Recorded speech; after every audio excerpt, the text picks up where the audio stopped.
Hello, Internet. We need to have a word. Let's talk about the year 2024. I'm going to use this opportunity to tell you what happened to me in 2024 and what I actually, kind of hope for 2025. I've saw a lot of people post their, ideas and, thankfulness for and what are gonna focus on in 2025. So let me do that as well. So 2024, wow. It started off with a lot of learning, specifically learning Rust. I had this whole thing, 100 days of code, and I've never made it to 100 days of code, but I did 45 days of code with Rust, I guess, where I spent every day a little bit doing some Rust coding. Basically, I just decided, you know what, it's my third attempt in trying to learn Rust, let me give it a better go. And that turned out to be quite fruitful. I went through a bunch of really cool books, right? Namely, the book. This, again, the best resource for Rust. I went through some other ones. I have a few more. I have the Zero to Prod in Rust somewhere else. I cannot seem to find it right now, but went to a couple of Rust books, went through this wonderful algorithms book. Really great. Highly recommended. And a few more, right? I'm actually going through a couple of books that are being written right now, so shout outs to the folks who built those. It was great. All these books, all this Rust, all these AWS certifications. Yes, I managed to land 3 certifications this year. The Cloud Practitioner, of course. I got the SA Pro, and I got a SysOps as well. SysOps, yes. So that was great. I got all of those in a span of 3 weeks, which was very exciting. But happy you got those.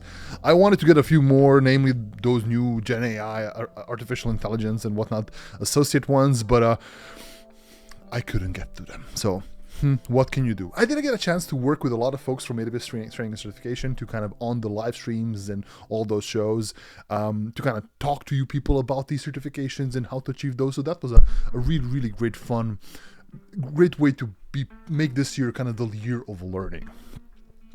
Speaking of this year, one of the big things that came this year, as you kind of may not notice, that kind of came in on the scene, generative AI, right?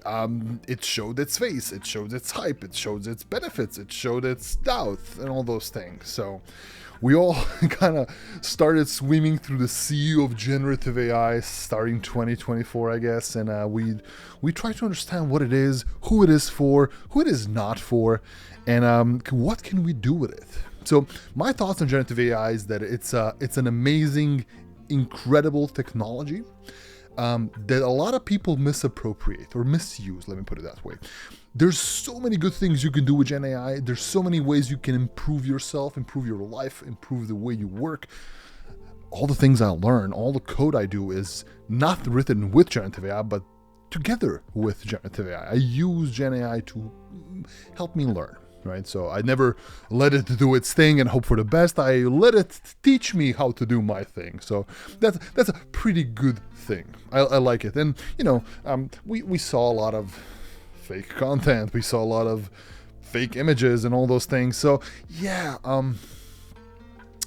I will quote Corey Quinn: "If you didn't give a damn to write it, I don't give a damn to read it." So let me put it that way. Yes, use generative AI to make yourself a better engineer, better developer, better whatever you do, but don't abuse it. And just be careful, right? What else? Yes, I streamed a lot. I yelled into this camera right here, like I'm talking to you right now. This was my view for most of this year, which was kind of very exciting. So I did a lot. I think I streamed over 150 times this year, if not more, both for work and on my personal streams. Now, I've slowed down on my live streaming right now due to lack of time, but I'm working on a plan to see if I can fit in some more time to do some afternoon/evening live coding sessions with you all. So stay tuned. That was a big deal. And, I record a lot of videos. I kind of dipped toes into the YouTube world for work, and that was a big change for me, going from a live stream 1.5 hour video to having to make a concise 3-minute video about something. That's a skill people have, and I'm starting to learn it. On the negative side of 2024, as an immigrant, I'm currently a green card less immigrant in the United States. I'm under a visa here with my employer, and it's always stressful.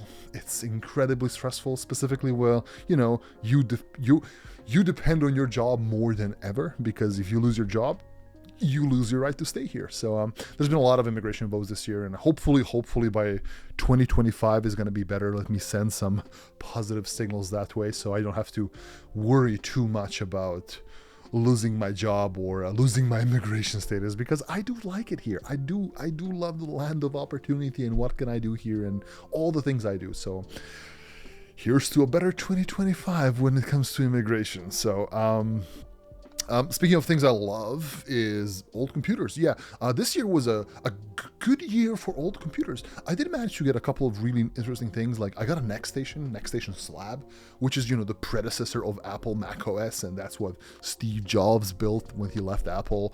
I got an Apple IIc, which is one of those quote-unquote portable Apple IIs, which is just a beautiful little amazing computer with the best keyboard, if you get the best keyboard, where you can go and play Oregon Trail. So I did some basic programming on that one. That was really fun. I did a bunch of stuff with Commodore 64s this year. Namely, I got a Commodore 64 SX, which is the portable one, the one that from the Australian ad. How does it go? Are you keeping up with the Commodore? Are you keeping up with the Commodore? 'Cause the Commodore is keeping up with you. Are you keeping up with the Commodore? 'Cause the Commodore is keeping up with you. Are you keeping up? Yeah, that one. Yeah. Wonderful. I love that one. And a bunch of little things. Fixed up my IBM PC, and I don't even know what else. Computers. Yeah, there was a bunch of computers this year, which I kind of grabbed here and there. So that was quite exciting. What else? It's kind of wrapping up to the year. I got a lot of opportunities to write code. So, when I started this year, I did a lot of Rust development, and I just kept doing that throughout the year. So I built a bunch of tools that helped me help others. They basically helped me learn how to rust, how to oxidize. So it was a fun little experience, and got me slowly into the world of open source, which was really, really fun. I was also doing a lot of traveling for work. I went to AWS summits, went to reInvent, went to a bunch of user group meetups. So it was really, really wonderful this year to get to meet all of the communities out there and the people I work with. It's just wonderful. I love that. That aspect of my job is what makes me love my job. So yes. So 2025, what do I look for in 2025? Well, I want to keep on building. I definitely want to keep on learning. I want to keep on learning how to code, how to build stuff, how to use this generative AI thing for the best of my abilities. Well, so it can benefit me in the best way. And I want to actually do it publicly. I want to do it with you. So I'm going to try to live stream or record or document some of that learning somehow to share with you, because I do feel like that's a good thing to do.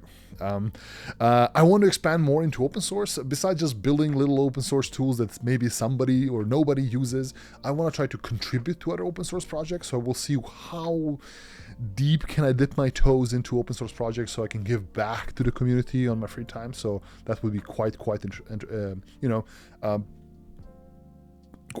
interesting to do so.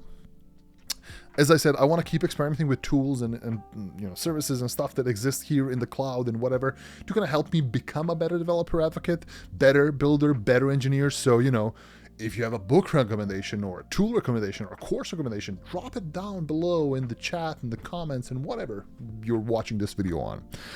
And ultimately, whatever I do next year, as part of my job, as part of who I am, I want to share it all with you. So if you're not following this account, give it a follow, give it a subscribe, give it a like, give it a connect, whatever you are doing, give it a thing. And hopefully we can stay in touch. So it is, well, I guess for you, it's the 31st of December, 2024. For me, it's still the 30th. So as I'm recording this, so Happy New Year. Happy 2025, and I hope you, your family, your loved ones, and whoever you respect have a wonderful 2025. See ya.